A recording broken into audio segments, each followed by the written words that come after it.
Look closely at this crack. In a few years, it might disappear on its own. Not through a repair. Not at a service center. On its own. The way a cut heals on your skin. In a lab, researchers have stopped looking at glass and aluminum as dead materials. They've started looking at them as something that could heal. And the key to all of it, it wasn't found in a chip. It was found inside a squid. Every year, the world throws away something like 5 billion phones. Not all of them are truly broken.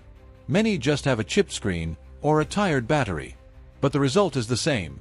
Mountains of precious metals buried in landfills, worth an estimated $90+ billion a year, that simply vanish.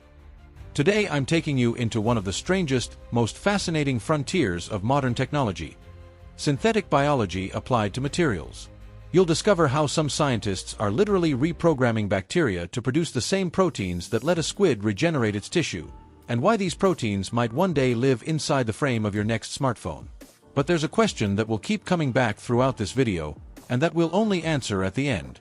If this technology has already existed in labs for years, why does your phone still break like it's 2012? There's a hidden obstacle, and it's not what you're imagining.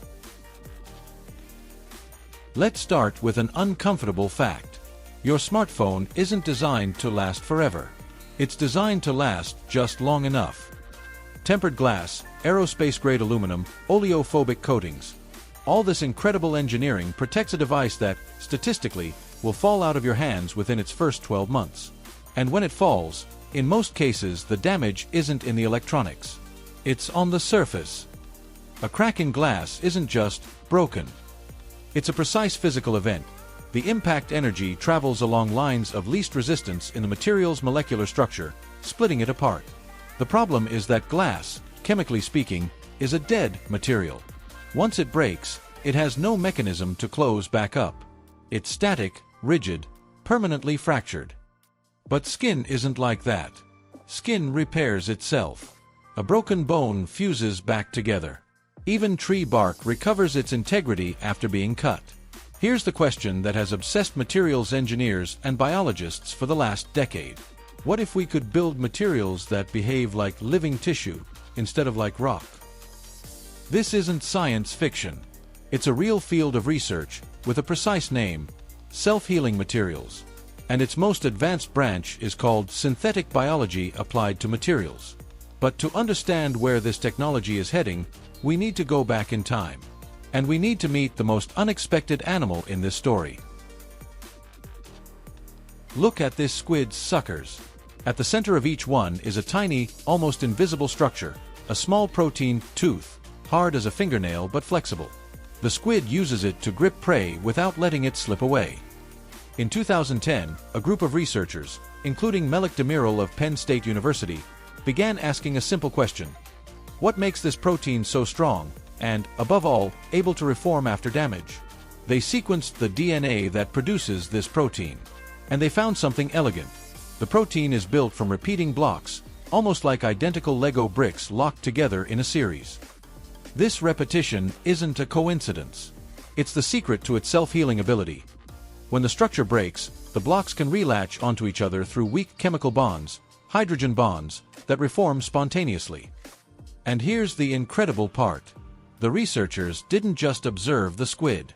They took the genetic code for this protein and inserted it into lab bacteria, literally turning them into tiny biological factories capable of producing the same protein at industrial scale. In 2020, in the scientific journal Nature Materials, this team published something that caught the attention of the materials industry worldwide. A synthetic protein material capable of self-healing in just 1 second, simply by applying a bit of localized heat. To understand how extraordinary this is, self-healing materials developed up to that point took hours to recover even a fraction of their original strength. This new squid-inspired protein material recovered it almost instantly, and with a strength greater than many existing synthetic materials. But the squid wasn't the only teacher. There's a second animal, much more familiar, that taught researchers a second fundamental trick. Mussels. Every mussel attaches to rock through protein threads called byssus. And these threads, subjected to continuous mechanical stress from the waves, get damaged. but recover their properties within a few hours. The mechanism, discovered by biochemists, is almost poetic. Zinc ions act as a temporary bridge between specific amino acids, histidine, creating bonds that break under stress but reform on their own once the tension eases. 2 animals. 2 different biological strategies. 1 shared goal for researchers. Copy the chemistry of life and transfer it into the materials we build. And this opens up a problem, or rather, an opportunity nobody had seriously considered before. If we can teach a bacterium to produce a squid's protein, what's stopping us from teaching it to produce something entirely new? Something designed from scratch for a use that doesn't exist in nature, like reinforcing the glass of a smartphone? This is the leap that opened the door to an entirely new field. And to understand it, we need to step into the lab where these materials are literally programmed, 1 line of genetic code at a time. The field that makes all of this possible is called synthetic biology. And it's probably one of the most underrated scientific fields of the decade. The core idea is simple to explain, even though it's incredibly complex to execute. Instead of synthesizing a material through an industrial chemical reaction, you have a living organism produce it, a bacterium or a yeast, genetically modified for that specific purpose. The process works roughly like this. Step 1. Scientists design, on a computer, the sequence of amino acids they want to obtain, deciding exactly which mechanical properties they're after: elasticity, hardness, self-healing capacity. Step 2. This sequence is translated into genetic code and inserted into the DNA of a microorganism, often the same E. coli bacterium used in thousands of other biotechnology experiments. Step 3. The bacterium, multiplying inside a bioreactor, starts producing the desired protein as if it were just another product of its metabolism, exactly as it naturally produces other proteins to survive. This same principle has already been used in recent years to produce synthetic spider silk, genetically identical to what a real spider produces, but grown in bacteria, to create lightweight, extremely strong fibers without having to farm millions of spiders, which is impossible, since spiders eat each other when kept close together. The U.S. Department of Defense understood the potential of this field before almost anyone else. Through DARPA, the agency that funds advanced military research, it launched a program called Engineered Living Materials, with the stated goal of creating structures that combine the strength of traditional building materials with the self-healing capabilities typical of biological systems.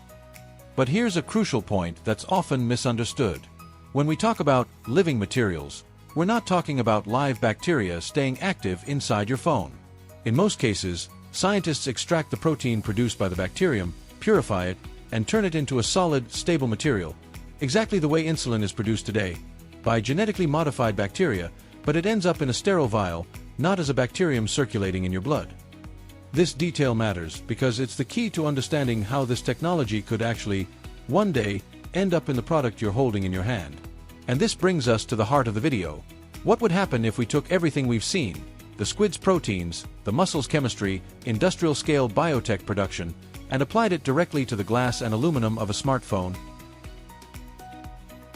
Let's pause for a second, because we're entering different territory here, that of informed projection. No company today sells a smartphone with biologically self-healing glass and aluminum.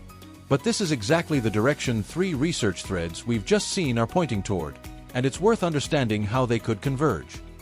The first piece of the puzzle already exists, as we saw earlier.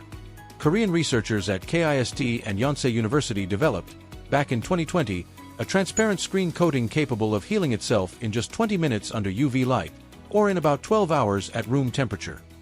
The principle is almost craft-like in its simplicity. Tiny capsules containing a compound, in the Korean version, derived from linseed oil, are spread throughout the protective layer. When a crack appears, some capsules break along with the material, releasing their contents right at the point of damage.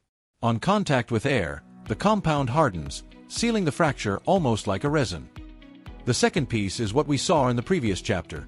Squid-inspired synthetic proteins, capable of closing structural damage, not just cosmetic damage, in seconds.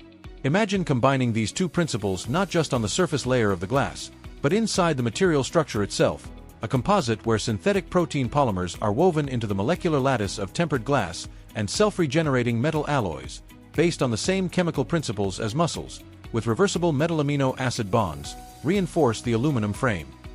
In this scenario, a smartphone wouldn't just be tough anymore. It would be resilient, in the biological sense of the word, able to absorb damage and recover part of its integrity over time, the way living tissue does. Think about it for a second. Today, when a manufacturer designs a phone, they have to choose between two opposite paths. Make it thinner, lighter, more elegant, sacrificing durability. Or make it tougher, sacrificing design. A self-healing material changes the rules of that trade-off. Because even if the material is thinner, and therefore more vulnerable, the damage is no longer permanent. In theory, this would have an enormous economic consequence, far beyond a crack-free screen. It could drastically extend the useful life of every device, reducing the number of phones replaced just because of a minor cosmetic or structural flaw. And this brings us back to where we started. Those 5 billion phones discarded every year, many of which still work perfectly, but with a ruined screen. It sounds like the perfect solution. A multi-billion-dollar industry that limits its own obsolescence, a planet with less toxic waste, devices that last twice as long. So why, with the underlying technologies already existing for years, isn't this in the phone in your pocket yet? Here's the hidden problem I mentioned at the start. The first barrier is the easiest to understand, but also the most underestimated: cost and industrial scale. Producing synthetic proteins through genetically modified bacteria works beautifully in a lab, at a scale of grams. But a smartphone sells at hundreds of millions of units a year. Going from a test tube to a bioreactor capable of supplying the entire production chain of a giant like Samsung or Apple is a massive industrial leap, requiring billions in investment and years of optimization. The second barrier is technical, and it's what materials engineers call the healing trade-off. The harder and more rigid a material is, as smartphone glass needs to be, for optical and scratch resistance reasons, the harder it is to get it to form new chemical bonds after a fracture. Materials that heal faster tend to be softer, more elastic. Not exactly what you want in a screen that needs to stay perfectly transparent and rigid for the camera and touch response. Finding a material that's simultaneously as rigid as today's Gorilla Glass and capable of deep self-healing, not just on the surface, is still an open problem in material science. The third barrier is the most interesting one, and perhaps the most honest to talk about. The economic incentive isn't aligned yet. The global screen repair and replacement market is worth several $billion a year. Official spare parts, device insurance, and of course the push to buy a new model once the old one looks damaged. A company that introduces a truly indestructible, self-regenerating material risks, in the short term, cannibalizing part of that revenue. It's no coincidence that the best-known patents in this field, Motorola's from 2017, Apple's for a self-healing foldable display, have stayed filed but never truly commercialized at scale for years. Holding a patent doesn't mean having the intention or the immediate incentive to use it right away. That said, there's an interesting signal worth mentioning. In recent months, academic research groups, for example in India, with work on graphene and polymer coatings capable of repairing microfractures, have said they're already in talks with manufacturers to move prototypes toward a pilot phase by the end of this year. It's worth being honest here. This kind of announcement should always be taken with caution. The path from a lab prototype to a smartphone on a store shelf is long, expensive, and full of regulatory and industrial obstacles. But the direction is clear. And the question is no longer whether this technology will reach mass-market devices. It's when, and who gets there first. Let's take a step back and look at everything we've uncovered today. We saw a squid that taught chemists how to build proteins capable of closing themselves up in a second. We saw a mussel that, clinging to a rock, hides in its threads a chemical principle that now inspires new polymers. We saw bacteria turned into microscopic factories, capable of producing materials that traditional chemistry still can't replicate cheaply. And we saw why, despite all this, your phone still breaks the way it did 10 years ago. It's not a limit of the science. It's a limit of industrial scale, of still imperfect materials engineering, and, let's be honest, of the economic convenience for whoever sells spare parts. But the history of technology teaches us something almost systematically true. What's an expensive prototype in a university lab today often becomes tomorrow's standard. It happened with touchscreens, with smartphone cameras, with wireless charging. All technologies that, when they debuted, seemed light years away from mass adoption. Oh, here's the question I want to leave you with today. If one day your smartphone truly stopped breaking, if every crack sealed itself back up every night while you slept, what would actually change in your life? Would you still buy a new phone every year just for the new features? Or we don't know for sure yet. But one thing is clear. The line between biology and technology is getting thinner every year. And the next devices you hold in your hand might be a lot, and tell me in the comments. Would you pay a bit more for a smartphone if you knew it would never break again? Closer to a living organism than you ever imagined, would we finally stop treating technology as something disposable?